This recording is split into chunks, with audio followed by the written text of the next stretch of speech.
नाज़रीन, शहर कायद एक बार फिर खबरों का मरकज़ बन चुका है। एक तरफ मॉनसून के बादल छाए हुए हैं और शहरी सवाल कर रहे हैं कि क्या इंतज़ामिया अगली बारिश की स्पेल के लिए तैयार है। दूसरी तरफ जमशेद टाउन का वाक़या ख़वातीन के तहफ़्फ़ुज़ात पर बड़े सवालात खड़े कर रहा है। और तीसरी तरफ CTD के इंकशाफात ने हलचल मचा दी है कि भारतीय खुफिया एजेंसी रॉ कराची में दहशतगर्दी का नेटवर्क चला रही थी।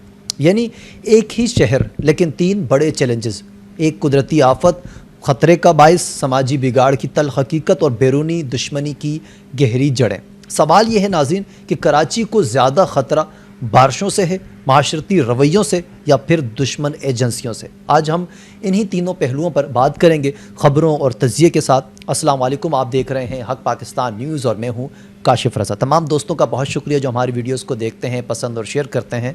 नाज़रीन, सबसे पहले बात करते हैं शहर कायद के मौसम के हवाले से। मॉनसून के बादल कराची के ऊपर अब भी छाए हुए हैं।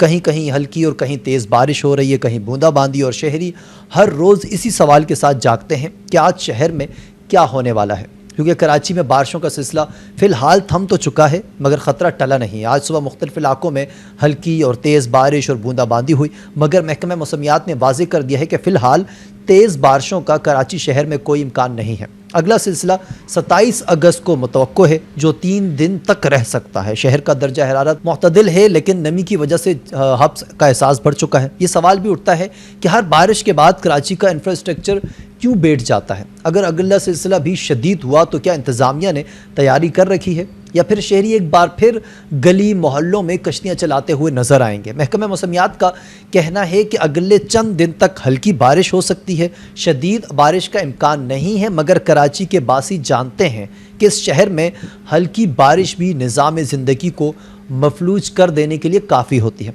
नॉर्थ कराची से लेकर गुलिस्तान जौहर तक कहीं पानी खड़ा हो जाता है, कहीं ट्रैफिक जाम और कहीं बिजली के निज़ाम बैठ जाता है। सब कुछ हर साल होता है और हर बार कहा जाता है कि इस बार इंतज़ामात बेहतर होंगे, लेकिन जाम वही निकलता है। असल सवाल ये है कि अगर अभी तो सिर्फ बूंदाबांदी चल रही है और निज़ाम हिल रहा है, तो जब 27 अगस्त को मॉनसून का नया ताकतवर स्पेल दाखिल होगा तो फिर शहर का हाल क्या होगा। अब बात करते हैं नाज़रीन उस अफसोसनाक वाक़े की जो बारिश के दौरान पेश आया। जमशेद टाउन में बारिश के दौरान एक शख्स ने ना सिर्फ अखलाकियात की धज्जियाँ उड़ाई, बल्कि ख़वातीन की हिफाजत के पूरे निज़ाम पर भी सवालिया निशान खड़ा कर दिया। सोशल मीडिया पर एक वीडियो वायरल हुई जिसमें देखा गया कि एक शख्स ने खातून के साथ राह चलते हुए नाज़ेबा हरकत कर रहा था। यह वाक़या डिस्ट्रिक्ट ईस्ट जमशेद टाउन के इलाके में पेश आया।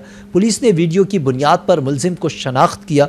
उसका नाम हाफिज़ मोहिबुल्लाह बताया जा रहा है और उसके खिलाफ मुकदमा भी दर्ज कर लिया गया है। पुलिस की कार्रवाई के नतीजे में हाफिज़ मोहिबुल्लाह नामी शख्स को गिरफ्तार तो किया और इस पर औरत की असमत दरी के दिफात भी लगाई गई है और मुकदमा दर्ज भी कर लिया गया है। लेकिन नाज़रीन, सवाल यह है कि आखिर कितने ऐसे वाक़यात हैं जो कैमरे की आंख से बच जाते हैं। शहरी ये भी पूछते हैं कि क्या हमारी बेटियां, बहनें और माएँ सिर्फ इस वक्त महफूज होंगी जब किसी के पास मोबाइल फ़ोन होगा, कैमरा ऑन होगा।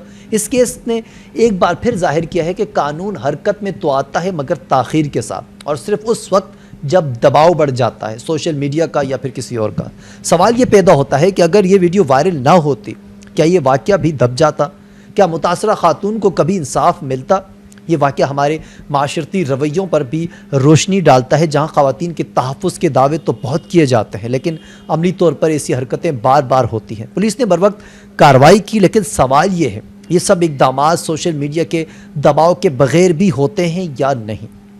अब आते हैं नाज़रीन सबसे ज़्यादा संगीन इंकशाफात की तरफ। सेंट्रल पुलिस के ऑफिस CPO कराची में प्रेस कॉन्फ्रेंस करते हुए एडिशनल IG CTD आज़ाद खान ने सहाफ़ियों को बताया कि रॉ ने दहशतगर्दी और टारगेट किलिंग के लिए कराची में अपना नेटवर्क बना रखा था। एजेंटों को टारगेट किलिंग की कार्रवाइयों के लिए खतीर रकम फराहम की गई थी। कराची में दहशतगर्दों के सेफ हाउसेज भी मौजूद है। एडिशनल IG महकमा इंसदाद दहशतगर्दी CTD आज़ाद खान ने बताया कि CTD सिंध और वफाकी हिसास इदारों ने मुश्तरका कार्रवाई की और कराची में भारतीय खुफी एजेंसी रॉ का बड़ा नेटवर्क पकड़ा गया। बदीन के 45 साल अब्दुर्रहमान के कत्ल की तहकीकात से रॉ नेटवर्क का सुराग लगाया। अब्दुर्रहमान के 18 मई को टारगेट किलिंग की गई थी। तहकीकात के बाद रॉ नेटवर्क की एक रिपोर्टिंग एजेंसी पर भी मुकदमा दर्ज किया गया है। CTD प्रेस कॉन्फ्रेंस में बताया कि भारतीय खुफी एजेंसी रॉ ने कराची में अपना जाल बिछाया हुआ था।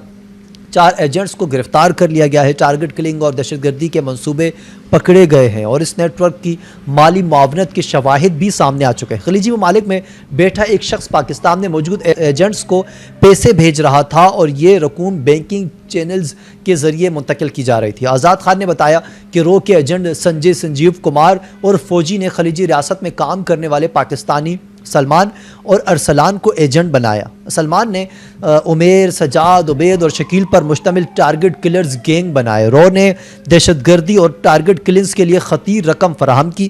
رو کی طرف سے فنڈنگ کے لیے رقوم بیکنگ ترسیلات کے ذریعے ہوئی۔ یہ کوئی معمولی الزام نہیں ہے ناظرین، بلکہ ایک خوفناک حقیقت ہے کہ شہر قائد نہ صرف اندرونی مجرموں کا شکار ہے بلکہ بیرونی طاقتیں بھی یہاں کی بد امنی میں اپنا کردار ادا کر رہی ہیں۔ سوال یہ ہے کہ اگر ایک فلاحی شخصیت عبد الرحمن کو محض اس لیے مارا جا سکتا ہے کہ وہ علاقے میں مقبول تھا، تو پھر کوئی بھی عام شہری کیسے محفوظ ہو سکتا ہے؟ اور یہ بھی غور طلب بات ہے کہ ایسے نیٹ ورکس کو ختم کرنے کے باوجود نئے نیٹ ورکس کیسے وجود میں آ جاتے ہیں؟ کیا ہمارے ادارے صرف وقتی کارروائیاں کرتے ہیں یا کوئی مستقل حکمت عملی بھی موجود ہے؟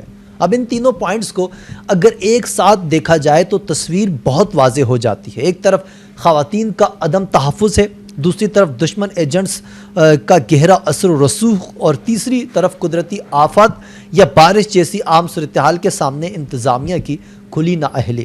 یہ تینوں واقعات ہمیں بتاتے ہیں کہ اصل مسئلہ صرف کسی ایک واقعہ کا نہیں ہے بلکہ ہمارے نظام کی مجموعی کمزوری ہے۔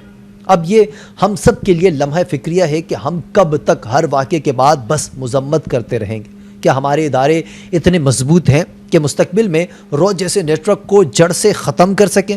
کیا خواتین کو تحفظ دینے کے لیے عملی اقدامات کیے جا رہے ہیں؟ اور کیا کراچی کے بارشوں کو ایک نعمت بنانے کے بجائے ہمیشہ ایک عذاب ہی سمجھا جاتا رہے گا؟ یہ ہیں اصل سوالات جن کے جوابات ڈھونڈنا اب مزید ضروری ہو چکا ہے۔ اس حوالے سے ناظرین آپ کی کیا رائے ہے؟ کمنٹس کر کے آپ ضرور بتائیں، اور مزید اپڈیٹ کے لیے دیکھتے رہیں حق پاکستان نیوز۔ کاشف رضا کو اجازت دیجیے، اللہ حافظ۔